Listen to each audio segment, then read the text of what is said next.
자, 여러분 오늘은 10번째 강의가 되죠. 우리 3학년 역사 10번째 강의고 교과서 33에서 35페이지.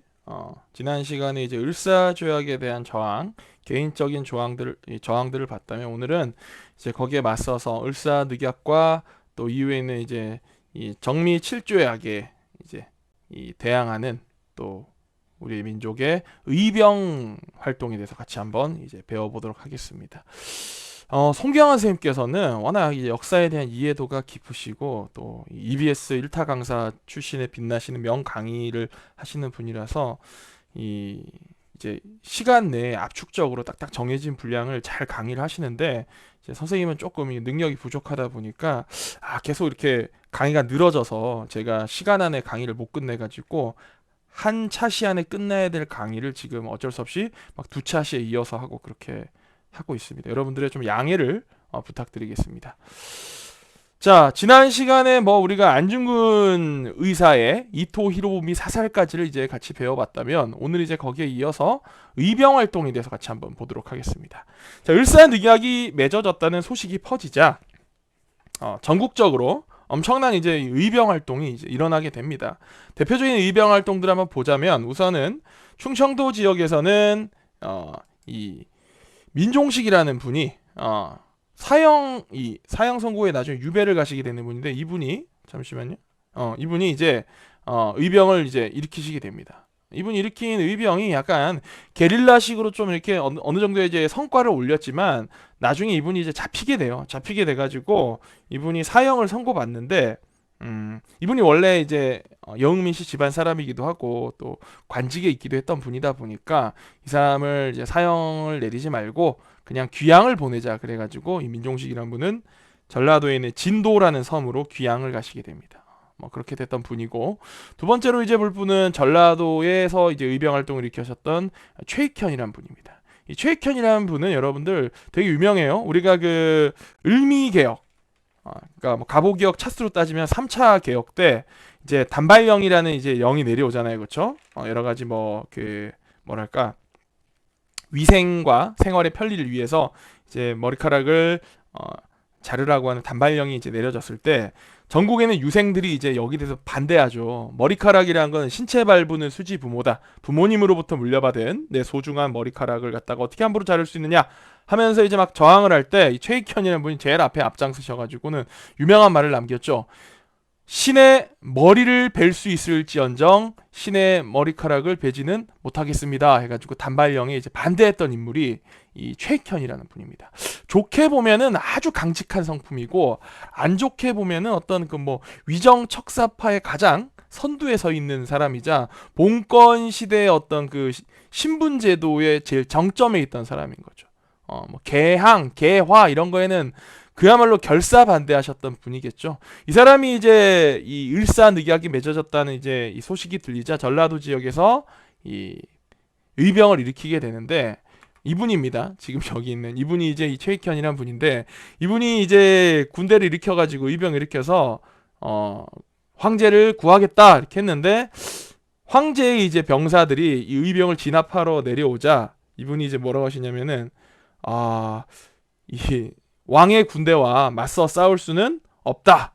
그거는 신화된 도리로서 불충하는 거다. 이래가지고는 의병을 해산해버리고 스스로 체포되게 됩니다. 이해가 잘 안 되죠, 그쵸? 바보야? 왜 그래? 왜 의병을 애써 일으켰다가는 갑자기 왕의 군대와 싸울 수는 없다면서 해산을 하고는 갑자기 자기 스스로 잡혀? 이해가 안 되겠지만 이런 분들은 그야말로 어떤 그 성리학 정신, 충, 효, 예 이런 거에 죽고 사는 사람들인 거죠. 그러니까 자신이 배운 거 그대로를 이제 생활 속에서 실천하시는 강직한 성품이다 보니까 왕의 군대와 싸우는 거는 이거는 충, 효, 예 중에서 충을 저버리는 불충에 해당하는 거죠. 그래서 이제 이분의 어떤 가치관 속에서는 그렇게 할 수 없었기 때문에 의병을 해산하고 왕의 군대에 체포당하게 됩니다. 그러고 나서 이제 이분이 일본 땅인 대마도로 이제 유배를 가게 되는데 대마도에서도 이제 일본 사람들이 막 최익현을 희롱하면서 머리를 잘라라 아니면 밥을 주지 않겠다 이렇게 하니까 이 최익현이 그러면 난 밥을 먹지 않겠다 단식을 선언합니다. 그랬다가 결국 이제 대마도 땅에서 돌아가시게 된다는데 자, 그 정도로 이제 강직한 성품을 갖고 있던 분이 이 최익현이라는 분입니다. 그야말로 그 조선의 어떤 최후의 유생 정신, 성리학 정신을 그대로 이제 가지고 가는 어떤 선비 중에 선비라 볼 수 있는 사람이겠죠. 자, 그다음에 이제 최초의 평민 의병장이었던 신돌석이란 분이 태백산맥 동쪽에 이제 그 동해안을 중심으로 해가지고 의병 활동을 많이 벌이는데, 이분이 또 재밌는 게 힘이 장사였다고 합니다. 힘이 장사다 보니까 당시 이제 전기가 일제에 의해서 전기가 보급이 되는데, 사람들의 머릿속에 뭐가 있었냐면은 일제가 보급하는 전기를 보급하려면 전봇대를 세워야겠죠. 전봇대를 그때 당시에 전신주라고 부르는데, 전신주가 이제 놓일 때마다 일제의 세력이 그곳으로 자꾸 이제 침략해 들어온다, 그런 생각이 있어가지고는 많은 사람들이 전신주는 일제의 침략의 도구다 이렇게 생각을 했대요. 그래서 이 신돌석이라는 분은 그 전신주를 보이는 대로 가서 다 뽑아서 버렸다고 합니다. 힘이 장사다 보니까 땅에 박혀있는 전봇대를 뽑아가지고는 치워버림으로 인해서 이제 자신의 힘도 과시하고 또 이제 일제에게 저항하는 의사도 표현하고, 자, 그렇게 하면서 게릴라식으로 이 동해안에서 의병 활동을 하셨던 최초의 평민 출신 의병장이 바로 신돌석이란 분입니다. 자, 이렇게 이제 의병 활동이 한창일 때 1907년에 정미 7조약 때문에 대한제국의 군인이 해산이 되죠. 그렇죠? 그 해산된 군인들이 대거 이제 의병에 가담을 하게 됩니다. 그렇게 되면서 의병의 어떤 전술과 전투력이 향상되게 되는데요. 자, 이런 이제 기세를 몰아가지고 13도 장의군이 일어나게 됩니다. 13도 장의군. 자, 13도 장의군 뭐냐? 우리의 그 어떤 그 행정구역 제도가, 여러분들 그 가보개혁을 하면서 송기환 선생님 강의를 들을 때 전국의 이제 이 행정구역을 갖다가 23부로 개편했다 했죠. 그렇죠? 그러다 그 이후에 전국을 다시 13개 도로 개편을 하게 됩니다. 그러니까 뭐 저기 함경북도, 함경남도, 평안북도, 평안남도, 황해도, 강원도, 그다음에 뭐 충청북도, 충청남도, 전라북도, 전라남도, 경상북도, 경상남도, 경기도, 이렇게 해가지고는 이제 전국을 13개 도로 개편을 하게 되는데, 그 13개 도에서 모두 한 뜻으로 일어났다, 의병이 일어났다. 그래서 13도 장의군이라고 하는 이제 군이 만들어져 가지고는 이 사람들이 이제 이 서울로 진격을 합니다. 왕을 구하겠다고, 일제를 몰아내고 왕을 구하겠다고 진격을 하는데, 진격하는 이제 과정에서 자기들이 서울로 진격한다는 걸 너무 만방에 알렸나 봐요. 이게 조용히 기습을 했어야 되는데 만방에 알리다 보니까 이미 이제 서울 쪽으로 왔을 때 오늘날 서울의 중랑천이라고 저 동대문 바깥쪽에 있는 하천이 있거든요. 중랑천이 저렇게 수락산에서 내려와가지고는 한가하고 합류되는 그 하천이 있는데, 그 중랑천에 이미 일제가 군대를 진지를 쌓고는 딱 대기하고 있었던 겁니다. 그래서 13도 창의군이 거기까지 갔다가 일제한테 격퇴당해가지고 후퇴하게 되는데, 자, 후퇴하는 과정에서 여러 가지 전황이 안 좋다 보니까 당시에 이제 13도 창의군의 이 대장이, 총대장이 이인영이란 분이었어요. 이인영. 근데 하필 마침 그때 이인영이란 분의 아버지가 돌아가십니다. 돌아가시면서 이 이인영이라고 하는 총대장 이분이, 일단은 내가 효를 다해야 되기 때문에 아버지가 돌아가셨으면 내가 고향인 문경으로 돌아가서 아버지의 3년상을 치르고 와야겠다. 그래가지고는 아버지 3년상을 치르러 가버립니다. 뭐 그렇게 되면서 뭐 창의군이 뭐 흐지부지하게 해산됐다. 그런데 사실 이거는 그 이인영이라는 사람을 좀 폄하하는 내용인 거고요. 이인영이라고 하는 사람이 이제 총대장이었지만 이분 나이가 어렸어요. 나이가 어리고, 여러분들 그 여기 있는 이 허위라는 분 있죠. 이분이 이인영보다 나이가 11살이나 더 많았습니다. 11세 연상이고, 이분이 더 네임드야, 더 이름이 더 널리 알려진 분이었고, 이인영은 일종의 보면은 뭐였냐면은 약간 뭐 요새 표현으로 하면 그렇지만 13도 창의군의 어떤 바지사장, 이름만 이제 총대장이었던 겁니다. 그러니까 이인영이란 분은 사실 내가 뭐 나이도 어리고 한데 그냥 어떻게 하다 보니까 내가 총대장에 추대가 됐는데, 사실 허위님이 더 나보다 대단하신 분이니까 내가 총대장 자리를 물러놓고 가도 크게 문제가 없겠지, 내가 아버지의 3년상을 치르러 가도 되겠지라고 생각해서 이분이 이제 아버지 3년상을 치르러 가게 됐는데, 이후에 허위가 13도 창의군을 좀 더 이끌게 되는데, 이제 이게 결과적으로 실패하게 되다 보니까 그 모든 책임을 어떤 특정인에게 책임을 묻게 되면 그냥 좀 그 책임 해소가 쉬워지는 경향성이 있습니다. 그러다 보니까 이제 이인영이라는 사람을 어떻게 보면 약간 희생양으로 삼았다고 볼 수도 있는 거죠. 그렇죠? 자, 어쨌든 13도 창의군이 이제 그렇게 실패를 하게 됐고, 이후에 이제 이런 의병 세력들은 만주에 있는 간도 지역이나 러시아의 연해주로 이제 가면서 이후에 이제 기나긴 우리 무장 투쟁을 하는 독립군의 뿌리가 되게 됩니다. 여러분, 이 사진, 교과서에는 유명한 사진 있죠, 그렇죠? 이 사진을 보면은 이게 1907년에 정미의병의 사진인데, 보면 이제 참 뭐랄까 가슴이 아프면서도 대단하다 싶은 게 이 사람을 보세요. 이분이 나이가 많아 보입니까? 딱 봐도 어려 보이지 않습니까? 제가 볼 때 이 친구 나이가 뭐 여러분과 크게 다르지 않을 것 같아요. 지금쯤은 중2, 중3 정도 될 것 같은데, 이렇게 이제 어린 친구들까지도 의병에 가담할 정도로 우리나라 사람들의 이 을사늑약이나 이후의 일제 침탈에 대한 저항의 정신이 뜨겁고 대단했다. 자, 여러분들 그렇게 이제 한번 우리가 생각해 보시고, 자, 계속 이어서 애국계몽 운동을 한번 보도록 하겠습니다.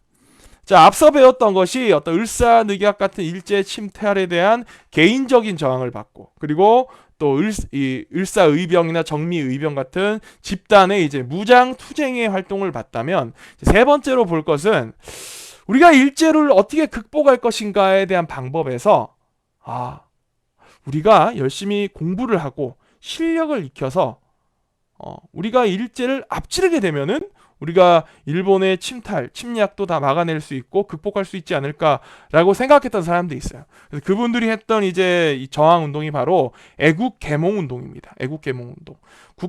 나라를 사랑하고, 계몽이라는 거는 원래 뭐냐면은, 여러분 서양에 가면 계몽주의라는 게 있어요. 지금 사람들이 꿈에 빠져 있는 상태니까 그 꿈에서 깨어나게 해줘야 된다 라고 해서, 계몽이라는 것은 뭔가 교육이나 합리주의 이런 것들을 가르침으로 인해서 사람들을 꿈에 빠져있는, 꿈을 꾸고 있는 상태에서 깨어나게 하는 이 운동이 바로 계몽 운동인데, 애국 계몽 운동은 그래서 교육과 산업 발전을 통해서 우리나라의 자주와 부강을 이룩할 수 있다라고 생각했던 사람들이 했던 게 이 애국 계몽 운동입니다. 나중에 우리가 실제로 이제 일제에게 완전 나라를 빼앗기고 난 다음에도 독립운동의 이제 그 어떤 그 뭐랄까 이 종류라고 해야 되나? 그게 한 세 가지 정도로 나뉘거든요. 뭐 그중에 이제 뭐 무장 투쟁도 있고, 또 뭐 외교 노선도 있고, 그다음에 하나가 애국 계몽 운동, 이 애국 뭐 계몽 실력 양성 운동이라는 게 있는데, 뭐 실력 양성 운동의 뿌리가 된다고 볼 수 있는 게 바로 애국 계몽 운동이었죠. 자, 애국 계몽 운동하면 유명하신 분이 바로 도산 안창호 선생님하고 이제 안기탁 선생님 계십니다. 이분들은 이제 신민회라고 하는 이제 이 단체를 만들어요. 신민회라는 단체를 만들어 가지고 대성학교라는 걸 세우십니다. 평양에 대성학교를 세워서 교육 활동을 통해서 우리나라 사람들 실력을 길러 가지고 일본과 맞서 싸워서 이기자. 그래서 학교도 만드시고, 또 평양에 도자기 회사를 설립합니다. 도자기 회사 설립해 가지고는 이제 산업을 또 육성시켜서 돈을 많이 벌어 가지고, 그 돈을 벌어서 그걸로 또 우리가 열심히 또 일제와 싸우자. 뭐 이렇게 했던 그런 게 이제 이 안창호 쌤과 양기탁 쌤의 신민의 어떤 애국 계몽 운동인데, 사진 한번 볼게요. 여기 계신 이분이 이제 도산 안창호 쌤이시고, 이분이 양기탁 선생님이십니다. 이렇게 두 분이 계시고, 이분들이 이제 만들었던 학교가 이제 평양의 대성학교예요. 평양의 대성학교고, 옆에 있는 이거는 서울의 은평구에 있는 대성고등학교예요. 뭐 두 학교가 사실 아무 상관없어요. 아무 상관없는데, 이 은평구에 있는 대성고등학교가 이제 학교를 설립할 때 평양에 대성학교를 설립하신 안창호 선생님의 이 뜻깊은 의지를 잇는다. 그래가지고 이제 만들어진 게 이 은평구의 대성고등학교거든요. 그러니까 뭐 연관이 아주 없다고 볼 수는 없고, 뭐 정신을 이었다 정도로 볼 수 있겠죠. 또 이제 당시에 뭐 이 대성학교 말고도 유명했던 게 평안도에 이제 유명한 부자였던 이승훈이라는 분이 이 안창호 선생님의 연설을 듣고는 감동을 받아가지고 자기의 사지를 털어서 만들었던 게 오산학교라고 있습니다. 오산학교가 있고, 그러니까 대성학교, 오산학교 되게 유명한 우리 민족의 실력을 양성하기 위한 학교들입니다. 오산학교도 서울에 있어요. 서울의 용산구에 가면 오산고등학교, 오산중학교 있는데 이 학교들은 진짜 실제로 이승훈 선생님의 정신을 제대로 이었는지 가보면 학교 뒤에 남강 이승훈 선생님의 흉상도 있어가지고 거기에 이제 가서 이렇게 항상 묵념도 하고 뭐 이렇게 한다 그러더라고요. 자, 그렇게 해서 이제 우리가 이 신민회를 통해서 학교를 짓고 또 도자기 공장도 만들어가지고 또 산업도 육성하려고 하는 그 신민회 활동들을 봤습니다. 자, 뿐만 아니라 당시에 우리가 일제에게 진 빚이 많았어요. 일제에게 진 빚이 얼마 정도 됐냐면은 당시에 대한제국의 그 1년 예산을 넘어서는 1,300만 원 정도의 빚이 있었습니다. 1,300만 원. 이게 얼마 안 되네요 싶겠지만 그때 당시 돈으로 1,300만 원이라는 거예요. 일제가 우리한테 이제 빚을 지게 하는 방법은 간단해요. 뭐 일본이 대한제국에다가 자, 너희 대한제국 근대화해야 되니까 여러 가지 뭐 공장도 짓고 댐도 짓고 철도도 놓고 여러 가지 공장도 짓고 하려면 돈 필요하지? 우리가 돈을 빌려줄게 하고 돈을 빌려줍니다. 그럼 대한제국은 이 돈을 일본 회사에게 줘가지고는 일본 회사에게 돈을 건네줘서 일제한테 빌린 돈을 줘서 일본 회사가 각종 공장이나 각종 뭐 도로를 놓고 뭐 전기도 깔고 여러 가지 이제 일들 이런 거 사회 간접 자본이라 그러는데 이런 것들을 이제 그냥 건설을 하는 거예요. 자, 그렇게 되면은 조선 대한제국은 이제 근대화하면서 발전하게 되겠죠, 그렇죠? 자, 근데 재밌는 거는 이렇게 해서 이렇게 대한제국이 근대화됐을 때 이걸 나중에 일본이 잡아먹어 버리게 되면은 어떤 일이 벌어지냐? 나중에 어차피 잡아먹을 거잖아요, 그렇죠? 나중에 실제 잡아먹었고, 자, 이 과정을 통해서 어떻게 되냐면 일본은 대한제국에 돈을 빌려줬죠. 일본은 대한제국으로부터 돈을 받을 권리가 남게 됩니다. 대한제국은 일본한테 돈을 빌렸으니까 빚이 쌓이겠죠, 그렇죠? 그리고 일본 회사는 다시 대한제국으로부터 돈을 받아서 각종 공사를 했기 때문에 돈을 벌었죠. 그럼 중간에서 결국 안 좋은 건 어디야? 대한제국만 안 좋아진 겁니다. 대한제국만 막대한 빚을 지게 되는 겁니다. 자, 이런 식으로 막대한 빚을 지게 된 이제 대한제국의 빚이 대한제국 1년 예산을 넘어서는 1,300만 원에 달하자 서상돈이라고 하는 이 대구 지역의 갑부예요, 갑부. 보부상을 해가지고 돈을 많이 벌었던 이 갑부인데 이분을 중심으로 해서 국채보상운동이라고 하는 운동이 일어나게 됩니다. 국채보상운동. 자, 국채보상운동, 나라가 진 빚인 국채를 우리 민간에서 우리나라 백성들이 돈을 모아가지고는 갚자, 대신 갚자 하는 국채보상운동이 일어나게 되는데 1,300만 원인데 이분이 이제 이 서상돈이라는 분이 내가 이제 국채보상운동을 하자 했으니까 내가 먼저 돈을 내겠네 해가지고 이분이 바로 800원을 갖다가 내십니다. 800원 냈다 그러니까 여러분들 뭐 장난합니까 싶겠지만 제가 한번 계산해 봤어요. 당시에 대한제국의 예산이 1,300만 원이라고 가정을 하고 지금 우리나라 예산이 600조가 넘지만 뭐 대한민국 지금의 대한민국 세계에서 경제를 뭐 12에서 12 왔다 갔다 하는 경제대국 대한민국과 당시의 대한제국은 동격의 국가는 아니죠. 그렇죠? 대한제국은 그때 이제 못 사는 국가였잖아요. 그래서 오늘날 내가 아프리카에 보니까 콩고라는 나라에서 콩고 민주공화국. 콩고 민주공화국의 이제 1년 예산이 한 5천억 정도 되더라고요. 5천억인데 그러면 오늘날의 콩고가 당시 대한제국과 거의 비슷한 급이라고 한번 가정을 해보고 이 1,300만 원을 갖고 이제 5천억으로 이제 한번 해보니까 대략적으로 3만 배 넘게 되더라고요. 3만 배. 화폐 가치가 3만 배 정도의 차이가 나는데 3만 몇천 배 차이 났어요. 그걸 갖고 이제 800원을 계산해 보니까 오늘날 돈으로 얼마쯤 되냐면은 이게 한 3천만 원쯤 되더라고요. 그러니까 이 서상돈이란 분은 이제 그걸 하면서 국채보상 운동을 이제 하자고 하면서 내가 하자 했으니까 내가 먼저 돈을 내겠네 하고는 3천만 원을 현장에서 바로 딱 낸 거죠, 그렇죠? 근데 이 국채보상 운동에는 누가 또 열심히 참여했냐? 당시에 이제 부녀자들, 여성들이 그렇게 많이 참여했대요. 특히 여성들 중에서도 기생들의 이 국채보상운동에 이제 기부가 끊이질 않았다고 하는데, 왜냐면 기생들이 그때 이제 어떤 생각이 있었냐면, 나는 뭐 기생들이라니까 이렇게 표현하면 돼요. 몸을 팔아서 돈을 벌었지만 그 돈을 정말 가치 있는 우리나라를 구하는 데 쓰고 싶다. 그래가지고 대구 지역에 있던 기생은 이 국채보상운동을 이제 주장했던 서상돈이란 이분보다도 더 많은 당시에 1,000원을 냈다고 합니다. 1,000원은 내가 계산해 보니까 한 3,800만 원 정도 되더라고. 그 정도 되는 돈을 갖다 한 방에 냈어요. 이런 이제 국채보상운동의 정신이 이후에 이제 우리나라의 97년, 98년 IMF 외환위기를 극복할 때 이 국민 금모으기 운동, 이걸로 이제 정신이 이어졌다, 뭐 이렇게 볼 수 있는데, 뭐 사실 금모으기 운동은 사실 좀 뒤에 여러 구린 일들이 좀 있어요. 결론적으로 말하면 좀 우리나라 국민들이 약간 대기업들에서 약간 호구당한 뭐 그런 좀 그게 있어가지고 뭐 얘기하자면 썰이 긴데, 어쨌든 뭐 이런 국채보상 운동의 정신이 이어져서 또 IMF 이 구제금융 위기를 극복하는데 또 그 정신이 이어지기도 했다, 뭐 이렇게 볼 수 있는 거고요. 국채보상 운동 성공했냐? 자, 우리나라 국민들이 열심히 돈을 모아가지고 나라가 진 빚인 국채를 갚겠다고 합니다. 자, 이거를 일제가 눈 뜨고 보고 있지 않겠죠, 그렇죠? 당시에 친일 단체였던 이 일진회라고 하는 조직을 앞장세워 가지고 소문을 퍼뜨립니다. 뭐냐면 국채보상 운동에도 신민회가 같이 활약을 했거든요. 신민회의 양기탁 선생님이 당시에 국채보상 운동의 어떤 뭐 회계 총무를 보고 있었는데, 양기탁이 국채보상 운동으로 모인 돈 중에서 3만 원을 횡령했다더라라는 이제 소문을 퍼뜨리는 겁니다. 이제 그런 소문이 나니까 사람들도 소문에 되게 예민해요. 양기탁 선생 훌륭한 줄 알았는데 그럴 줄 몰랐네. 어떻게 국채보상 운동으로 돈 모인 것 중에 3만 원을 갖다가 자기가 횡령할 수 있어. 그러면서 약간 이제 이 국채보상 운동이 흐지부지하게 되다가 결국 실패로 끝나게 됩니다.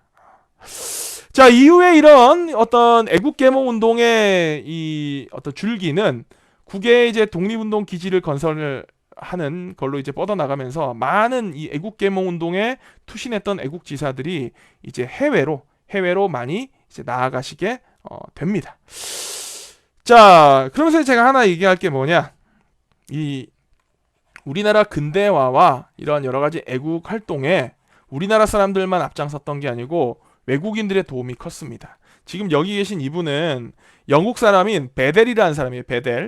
베델이라는 사람인데, 이분이 이제 그 신민회의 핵심 멤버였던 양기탁 선생님하고 같이 손을 잡고 대한매일신보라고 하는 이제 애국 신문을 발간하는데 이제 같이 힘을 쓰시기도 했고, 이분 되게 우리나라의 어떤 일제로부터 우리나라가 벗어나게 하는데 애를 많이 쓰셨던 분입니다.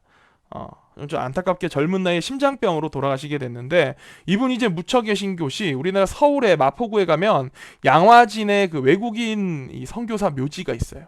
거기에 이분이 묻혀 계시고, 이 외국인 선교사 묘지에 가면 유명한 사람 되게 많아요. 우리나라의 뭐 애국과 우리나라의 독립, 그 실제로 헤이그에 그 고종 황제가 특사를 파견했을 때 일제의 추적을 좀 피하기 위해서 같이 힘써줬던 분이 헐버트라는 분이 있어요. 헐버트. 이분이 이제 그 여러분들 유명한 주시경 선생님하고 같이 우리나라 한글을 보완하는 그 한글 보급 운동에도 앞장서셨던 분이고, 뭐 아주 훌륭하신 분인데, 이분도 여기 묻혀 계시고, 여러분들 연세대학교의 전신인 연희전문학교를 만들었던 언더우드 박사도 여기에 묻혀 있고, 배제학당을 세운 데 앞장선 아펜젤러라는 분도 여기 묻혀 계시고, 이화여대 전신 이화학당을 만든 스크랜튼 여사도 여기에 묻혀 있고, 그래서 여기 가면은 참 우리나라를 위해서 애를 쓰신 훌륭한 외국인들도 여기 많이 묻혀 있더라. 양화진에 있는 외국인 선교사 묘지. 자, 여기까지 하고 우리가 이제 시간이 벌써 23분이 됐어요. 애국 계몽 운동까지를 같이 봄으로써 우리가 을사늑약과 이후에 있었던 일제의 어떤 침탈에 저항하는 우리 민족의 저항의 어떤 역사를 같이 한번 배워봤습니다. 자, 퀴즈들을 잘 맞추셨기를 바라고요. 다음 시간엔 다시 송경환 선생님과 함께 근대 문물의 수용부터 배워보게 될 겁니다. 자, 오늘 또 수업 듣고 퀴즈 푸느라 고생 많았습니다.